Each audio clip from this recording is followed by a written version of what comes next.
அதிர்ஷ்டம் வீடு தேடி வர 7 வாஸ்து குறிப்புகள் பற்றி நம்ம தெரிஞ்சுக்கலாங்க. நீங்கள் தான் ஃபஸ்ட் டைம் நம்ம சேனலை பார்க்குறீங்கன்னா மறக்காமல் சேனலை சப்ஸ்கிரைப் பண்ணிக்கோங்க. பக்கத்தில் இருக்கக்கூடிய ஆல் பெல் சிம்பலையும் ப்ரெஸ் பண்ணிக்கோங்க. அப்போ தான் நான் போடுற வீடியோ உடனுக்குடனே உங்களுக்கு நோட்டிஃபிகேஷன் ஆகும். இப்போ நம்ம வீடியோக்குள்ளே போகலாம் வாங்க. இப்படி வீட்டில் இருக்கும் வாஸ்து தோஷம், வாஸ்து குறைபாடு இதெல்லாம் நீக்கி பாசிட்டிவாக மற்றும் அதிர்ஷ்டம் இதெல்லாம் நம்ம கொண்டுட்டு வரணும் அப்படின்னு வச்சுக்கோங்களேன். அதுக்கான வழிகளை வாஸ்து சாஸ்திரமே தெளிவாக சொல்லியிருக்கு. வீட்டில் அதிர்ஷ்டம் தேடி வர வேணும் அப்படின்னா என்னென்ன மாற்றங்களை முக்கியமாக எளிமையாகவும் செய்யணும் அப்படிங்கிறதையும் நம்ம இதில் தெரிஞ்சுக்க போகிறோங்க. வாஸ்து குறைபாடு அப்படின்னா நாம் குடியிருக்க போகும் வீடு அழகாக இருக்கணும், ஆடம்பரமாக இருக்க வேணும்னு ஒவ்வொருமே அறையை எவ்வளவோ செலவு செஞ்சு பலருமே அதை கட்டுறாங்க. ஆனால் இவங்க எல்லாருமே வாஸ்து சாஸ்திர முறைப்படி வீட்டை வடிவமைக்கிறாங்களா அப்படின்னு கேட்டால் இல்லைன்னு தான் சொல்லணும். இதனால் ஆசையாக கட்டி வாங்கிய வீட்டில் நிம்மதியாக வாழ முடியாத நிலையும் ஏற்படுது. புதுசாக வீடு கட்டுறது இல்லைன்னா விலைக்கு வாங்கும் பலருமே வாஸ்து விஷயத்தில் கோட்டை விட்டு விடுறதுனால மன அழுத்தம் அதிகரிக்கிறது. வீட்டில் எதிர்மறை ஆற்றல்கள் அதிகரிக்கிறதுனால வீட்டில் தினமுமே பிரச்சனைகள் அப்படிங்கிற நிலையே ஏற்படும். இது போன்ற பிரச்சனைகள் வராமல் இருக்கிறதுக்கு வாஸ்து சாஸ்திரத்தை பின்பற்றுவது அவசியங்க.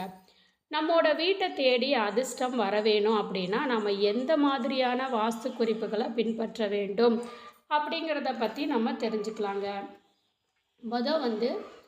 மொதல் விஷயம் ஃபஸ்ட்டு பார்த்திங்கன்னா, வீட்டோட நிலைவாசல் இல்லைன்னா நுழைவு பகுதி எப்போதும் பாசிட்டிவ் அதிர்வலைகளை தான் இருக்கக்கூடிய காந்த சக்தி கொண்டதுங்க. இதனால் அது எப்போதுமே அழகாக சுத்தமாக இருக்கும்படி பார்த்துக்கணும். வீட்டோட முன்பகுதி எப்போதுமே வெளிச்சமானதாக இருக்கணும்.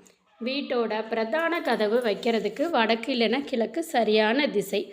பாதையை மறைத்தது போல் எப்போதுமே செருப்புகளை விடுறதை தவிர்த்திடுங்க.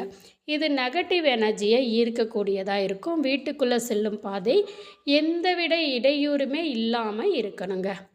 அடுத்து 2வது விஷயம் நீங்கள் ஃபாலோ பண்ண வேண்டியது, வீட்டில் நன்மைகள் பெறுகிறதுக்கும் எந்தவித தடைகள் இல்லாமல் நேரடியாக சூரிய ஒளி வீட்டுக்குள்ளே வரும்படி இருக்கணும். வாஸ்து நிபுணர்கள் சொல்லும் பொதுவான கருத்துங்க இது வீட்டை வெளிச்சமாக வைக்கிறதோட வீட்டில் உள்ள கிருமிகள், நெகட்டிவ் ஆற்றல்கள் அதே மாதிரி இதெல்லாம் அழிக்கக்கூடியது. வீட்டோட ஒவ்வொரு மூலையிலுமே பொருட்கள் இல்லாமல் இருக்கும்படி வைக்கிறது நல்லது. உங்கள் வீட்டுக்கும் பக்கத்து வீட்டுக்கும் பொதுவான சுவர் இல்லாமல் பார்த்துக்கோங்க. இது அண்டை வீட்டாரோட மோதல், எதிரிகளோட மோதல் ஏற்படுவதை தவிர்க்கும். வீட்டோட எல்லா பகுதியிலுமே சூரிய வெளிச்சம் படிப்படி பார்த்துக்கோங்க. அடுத்தது 3வது விஷயம் என்னென்னா மீன் தொட்டிங்க. நம்மோட தினசரி வாழ்க்கையில் ஏற்படும் பலவிதமான மன அழுத்தங்கள்னால சந்திக்கிறோம். இதனால் பலவிதமான நோய்கள் கூட உண்டாகுது. இந்த நிலை மாற வீட்டில் தண்ணீர் நிரம்பிய மீன் தொட்டி வச்சிங்கன்னா உடனடி மாற்றங்கள் ஏற்படுவதை பார்க்க முடியும். அதே மாதிரி பல வண்ண மீன்களை வளர்க்குறதுனால வீட்டில் பாசிட்டிவ் ஆற்றல் அதிகரித்து செல்வ வளம் அப்படிங்கிறது அதிகரித்து அதிர்ஷ்டம் பெருகும். மீன் தொட்டியை வரவேற்பறை இல்லைன்னா வடகிழக்கு திசை இல்லைன்னா தென்கிழக்கு திசையில் வைக்கிறது சிறந்ததுங்க. அதே மாதிரி நம்ம வீட்டில் 4வதாக கவனிக்க வேண்டியது என்னென்னா, எதிர்மறை ஆற்றலை இருக்கும் கற்றாழை போன்ற முச்செடிகளை வீட்டுக்குள்ளே வைக்கிறத தவிர்த்திடுங்க. அதே மாதிரி பிளாஸ்டிக் பூக்கள் இல்லைன்னா செயற்கை பூக்களுக்கு பதிலாக நிஜ பூக்களை மட்டும்தான் வீட்டை அலங்கரிக்க பயன்படுத்தணும். இது வீட்டில் நல்ல அதிர்வலைகளை மட்டும் இல்லைங்க, நல்ல மாற்றம் ஏற்படுவதையும் பார்க்க முடியும். காய்ந்த இல்லைன்னா பட்டுப்போன மரம் இல்லைன்னா செடிகள் வீட்டுக்கு முன்னாடி ஒருபோதுமே இருக்கவே கூடாது. அடுத்ததாக நீங்கள் 5வதாக கவனிக்க வேண்டிய விஷயம், வீட்டில் வாஸ்து கோளாறு எதிர்மறை ஆற்றல் இருப்பதாக உணர்ந்தால் கூழாங்கற்களை கொண்டு பிரமிடு போல ஒன்றன் மீது ஒன்றாக அடுக்கி வைத்து வீட்டை அழகுபடுத்தலாம்.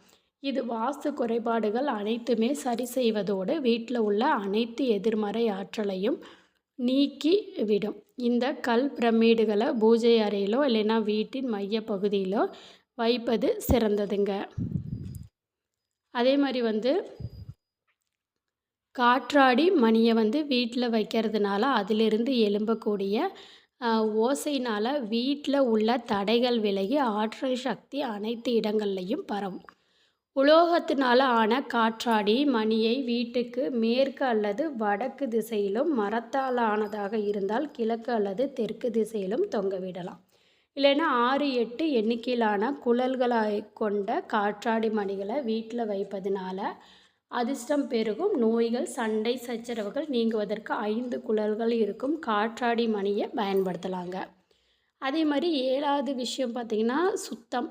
வீட்டை எப்போதும் சுத்தமாக வச்சுருக்கணும். கதவுகள், ஜன்னல்களை சுத்தமாக வைக்கிறதுனால நல்ல ஆற்றல்கள் வீட்டில் பரவதோட பாசிட்டிவ் எனர்ஜியும் வீடு மற்றும் வீட்டில் உள்ளவர்களின் வாழ்க்கையில் ஈர்க்கப்படும். முடிந்தால் ஜன்னல்களுக்கு பக்கத்தில் சிறிய நீரூற்று போன்று அமைக்கிறதுனால நீரூற்று இருக்கிறது மற்றும் செல்வ வளத்தை பெருக செய்கிறதுக்கு அடையாளமாக இருக்கும். இந்த 7 விஷயத்தையும் மறக்காமல் ஃபாலோ பண்ணுங்கள். உங்களுக்கு வாஸ்து குறைபாடுகள் எது இருந்தாலுமே சரியாகி உங்களுடைய வீட்டில் எப்போதுமே அதிர்ஷ்டம் அப்படிங்கிறது தேடி வந்துக்கிட்டே இருக்குங்க.